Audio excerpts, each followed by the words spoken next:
আগের ভিডিওতে আপনারা দেখেছেন কোন কোন পণ্যের দাম বেড়েছে বা কমেছে এই বাজেটে এবং কোন কোন দপ্তরে কত টাকা করে বরাদ্দ করেছে কেন্দ্র, কোথায় তা বেড়েছে আর যেখানে যেখানে বরাদ্দ কমেছে বা কম টাকা ঢালা হয়েছে তার কি ফল হতে পারে।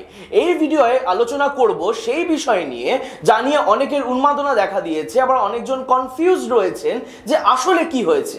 হ্যাঁ, ইনকাম ট্যাক্সের কথাই বলছি। আসুন দেখে নিই বাজেট 2025-এ ইনকাম ট্যাক্স নিয়ে কি করা হলো। আয়করের ক্ষেত্রে অর্থমন্ত্রী নির্মলা সীতারামন জানিয়েছেন যে 12 লক্ষ টাকা পর্যন্ত রোজগারে আর একটা টাকাও আয়কর দিতে হবে না। এই বিষয়ে আসার আগে একটু দেখে নিই ট্যাক্সের স্ল্যাব কেমন ছিল এবং তা কেমন হয়েছে। ইনকাম ট্যাক্স বা আয়করের স্ল্যাব ছিল এই রকম: 0 থেকে 3 লক্ষ টাকা রোজগারে 0% কর, 3 থেকে 7 লক্ষে 5%, 7 থেকে 10 লক্ষে 10%, 10 থেকে 12 লক্ষের রোজগারে 15%, 12 থেকে 15 লক্ষে 20% এবং 15 লক্ষের বেশি রোজগারে 30% ট্যাক্স দিতে হতো। এবার তা বদলে নতুন কাঠামো বা নিউ ট্যাক্স রেজিমে আয়করের স্ল্যাব হলো এই রকম: 0 থেকে 4 লক্ষ টাকা পর্যন্ত রোজগারে দিতে হবে 0% কর, 4 থেকে 8 লক্ষে 5%, 8 থেকে 12 লক্ষে 10%, 12 থেকে 16 লক্ষের মধ্যে রোজগারে 15%, 16 থেকে 20 লক্ষে 20%, 20 থেকে 24 লক্ষে 25% কর এবং 24 লক্ষের বেশি রোজগারে 30% কর দিতে হবে। কিন্তু প্রথমেই যে বললাম যে 12 লক্ষ টাকা পর্যন্ত রোজগারে আয়কর মুকুব করা হয়েছে, হ্যাঁ এটা একদম সত্যি। যেটা এক্সপ্লেন করার আগে জানিয়ে রাখি যে চাকরিজীবীদের ক্ষেত্রে বার্ষিক 12,75,000 টাকা রোজগার অবধি কর মাফ করা হয়েছে, কারণ বর্তমান বাজেটে চাকরিজীবীদের ক্ষেত্রে স্ট্যান্ডার্ড ডিডাকশন 50,000 থেকে বাড়িয়ে 75,000 টাকা করা হয়েছে, যার জেরে সরকার আপনার রোজগার প্রথম থেকেই 75,000 টাকা কম ধরে চলবে। এবার এই নতুন কর কাঠামোয় প্রথমত ট্যাক্সের স্ল্যাবের মাত্রা বাড়ানোতে এমনিতেই আগের তুলনায় ইনকাম ট্যাক্স কমছে, এবং দ্বিতীয়ত 12 লক্ষ টাকা পর্যন্ত যা বাকি কর থাকবে তা সম্পূর্ণ রিবেট দেবে সরকার। সহজ করে বুঝিয়ে বলি, ধরুন আপনার রোজগার এতদিন ছিল বার্ষিক 12 লক্ষ টাকা বা মাসিক 1 লক্ষ টাকা, যার উপর আপনাকে 80,000 টাকা আয়কর দিতে হতো। ট্যাক্সের স্ল্যাবে বদলের ফলে আপনার আয়কর কমে দাঁড়ালো 60,000 টাকায়, অর্থাৎ প্রথমেই 20,000 টাকা কমে গেল। বাকি যে 60,000 টাকা আয়কর পড়ে থাকলো তা সম্পূর্ণভাবে সরকার রিবেট বা ডিসকাউন্ট দিয়ে দিল, যার জেরে পুরো 80,000 টাকাই আপনার বেঁচে গেল। এবার ধরুন আপনার সহকর্মী অমুক বাবু বার্ষিক 13 লক্ষ টাকা রোজগার করেন, যাকে এতদিন 1 লক্ষ টাকা ইনকাম ট্যাক্স দিতে হতো, কিন্তু নতুন ট্যাক্স স্ল্যাবের ফলে তিনি প্রথমেই 25,000 টাকা ছাড় পেলেন এবং তার কর হয়ে দাঁড়ালো 75,000 টাকা। কিন্তু আপনার মতো তিনি কোনো রিবেট পাবেন না, অর্থাৎ তাকে 75,000 টাকা কর দিতে হবে সরকারকে। একই সঙ্গে ধরুন আপনার আরেকজন পরিচিত তমুক বাবু বার্ষিক 24 লক্ষ টাকা রোজগার করেন, যাকে এতদিন 4,10,000 টাকা কর দিতে হতো, কিন্তু নতুন স্ল্যাবে তার ট্যাক্স 1,10,000 টাকা কমে 3 লক্ষ টাকা হলো এবং তিনিও কোনো রকম রিবেট পাবেন না।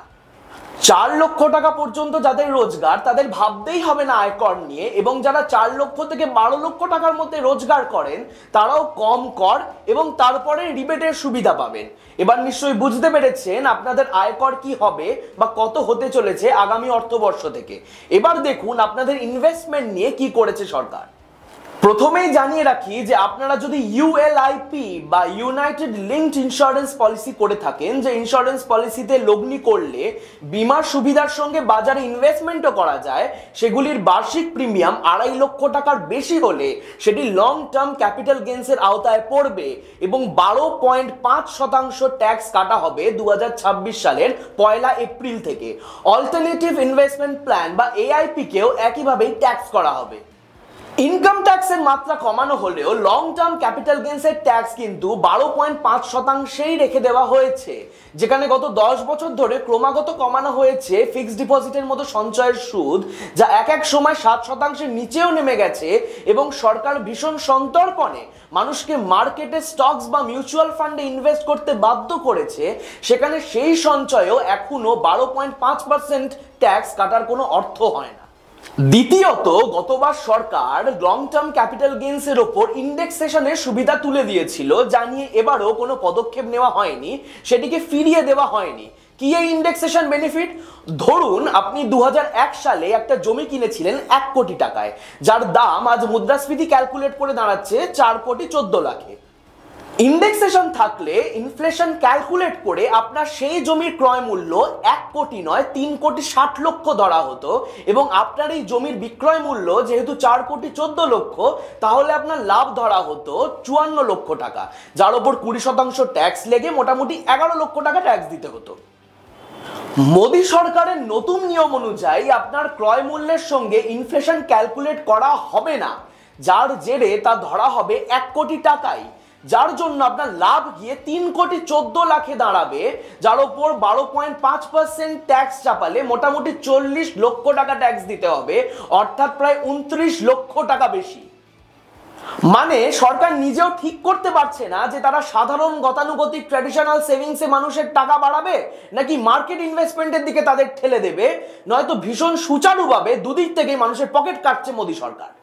শেষমেশ আপনাদের বলে রাখি, আপনি যদি 10 টাকা রোজগার করেন, তার মধ্যে 1-2 টাকা ইনকাম ট্যাক্সে চলে যায়, আপনার 2 টাকা চলে যায় জিএসটি দিতে, তার উপর 2 টাকা লেগে যায় সেস এবং সারচার্জ, এবং 2 টাকার ক্যাপিটাল গেইনস ট্যাক্স।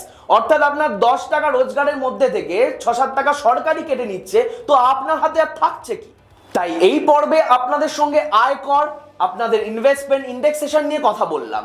আগামী পর্বে এই বাজেট সারা দেশের না শুধু বিহারের কিভাবে বঞ্চিত করা হয়েছে বাংলাকে, এবং আরো কিছু বিভাগ যারা বঞ্চিত হয়েছে তা নিয়ে কথা বলবো। বাজেট নিয়ে খুঁটিনাটি সব জানতে দেখতে থাকুন নিউজ নাও।